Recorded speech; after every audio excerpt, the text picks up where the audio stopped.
Halo semua, selamat datang di PJ Channel. Channel ini akan membahas materi-materi fisika SMA yang sedang kalian pelajari. Selamat belajar! Pernah nggak kalian bermain air sabun, kemudian melengkungkan sebuah kawat membentuk lingkaran, dan memasukkan kawat ke dalam air sabun? Ternyata air sabun akan membentuk suatu lapisan tipis menutupi lingkaran pada kawat. Kira-kira kenapa hal tersebut dapat terjadi?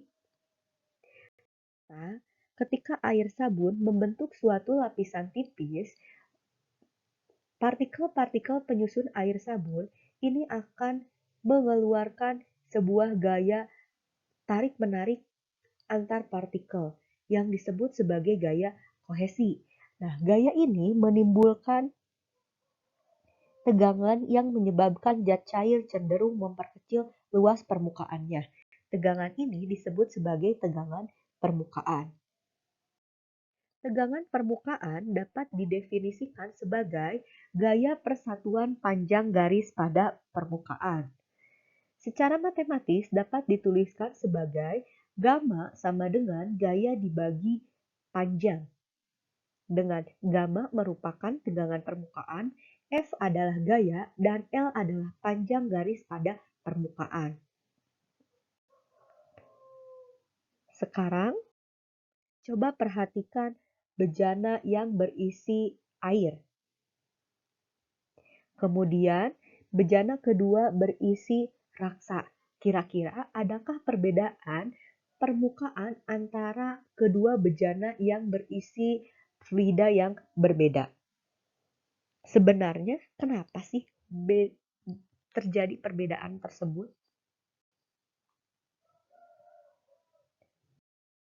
Hal tersebut karena adanya gaya tarik-menarik baik antar partikel sejenis maupun yang berlawanan jenis. Gaya tarik-menarik tersebut menimbulkan suatu fenomena yaitu meniskus. Nah, meniskus ini terdapat dua.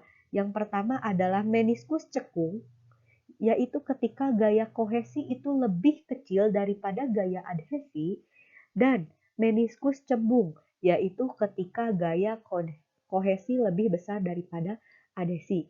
Kira-kira berdasarkan fenomena yang tadi, siapa yang termasuk meniskus cekung dan meniskus cembung? Iya, air ini termasuk ke dalam meniskus cekung. Berarti gaya kohesi itu lebih kecil daripada gaya adhesi ketika bejana yang berisi air. Sedangkan raksa itu membentuk meniskus cembung. Kalian bisa lihat di permukaan air itu dia cenderung melengkung tapi ke bawah. Sedangkan kalau raksa dia melengkung juga tapi ke atas.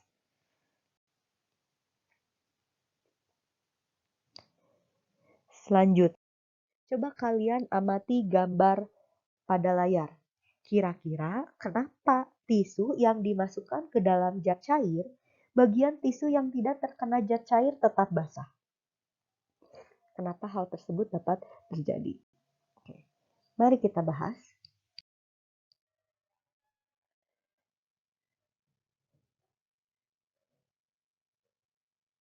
Zat cair yang terdapat dalam bejana yang kita masukkan tisu ke dalamnya, sebagian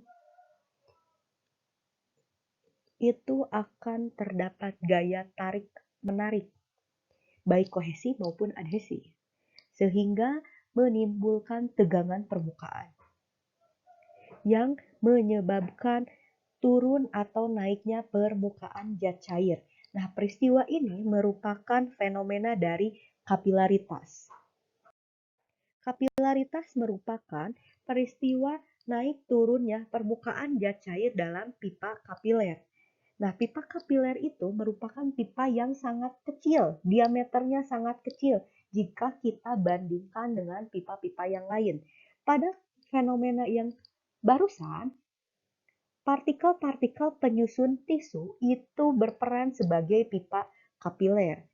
Untuk mengetahui besar kenaikan atau penurunan pada pipa kapiler, kita dapat menggunakan persamaan sebagai berikut, yaitu H sama dengan 2 gamma cos theta dibagi dengan rho C dikali G dan dikali R.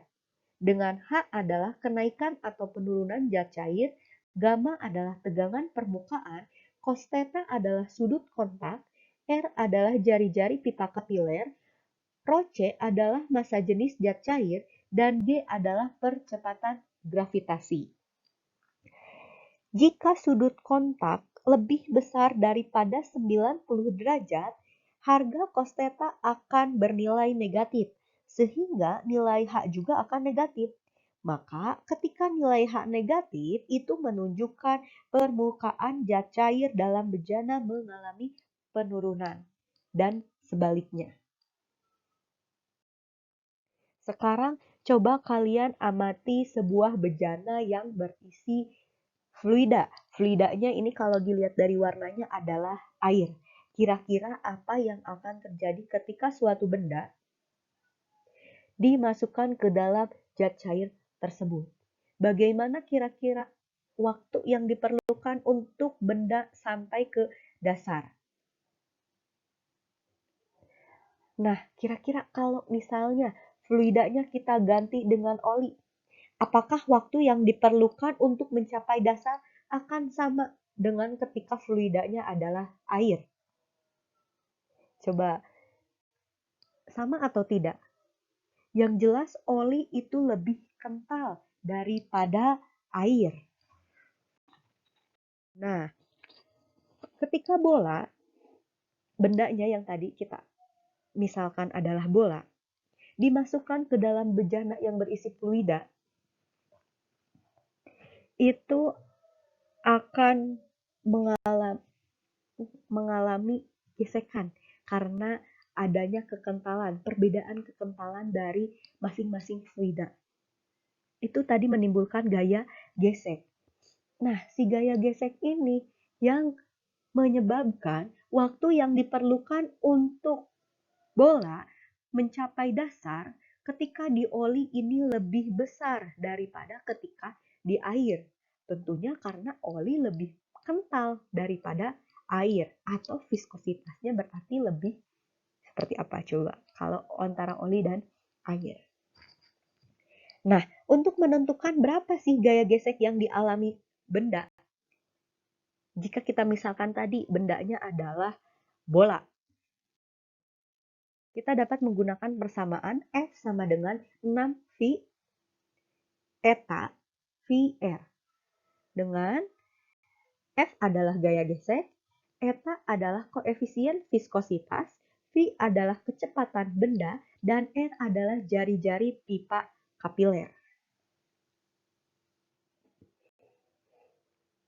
Kemudian kita tinjau gaya-gaya yang bekerja pada benda ketika terdapat dalam bejana. Oke, tentunya karena bendanya memiliki massa, pasti dia punya gaya berat.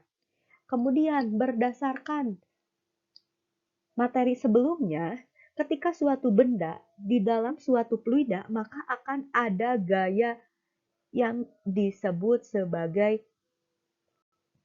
gaya apung. Kita simbolkan FH. Nah, untuk yang F ini satu lagi adalah gaya geseknya. Nah, kita tinjau ketika ini setimbang. Maka gaya yang arahnya ke atas atau menghambat gerak bola itu harus sama dengan gaya yang ke bawah, yang membuat benda jatuh ke bawah.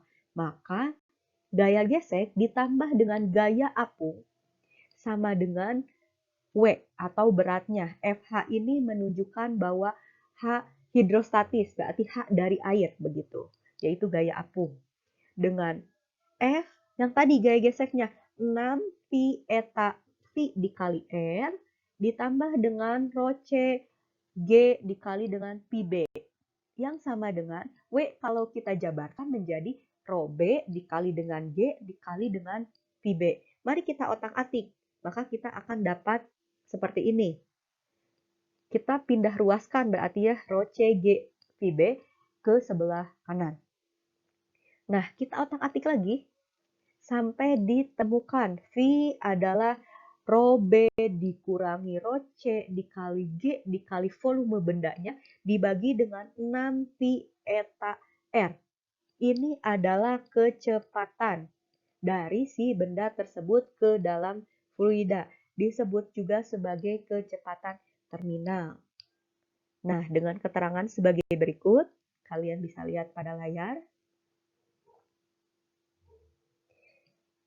Oke, sekian video kali ini. Semoga bermanfaat. Sampai jumpa di video selanjutnya.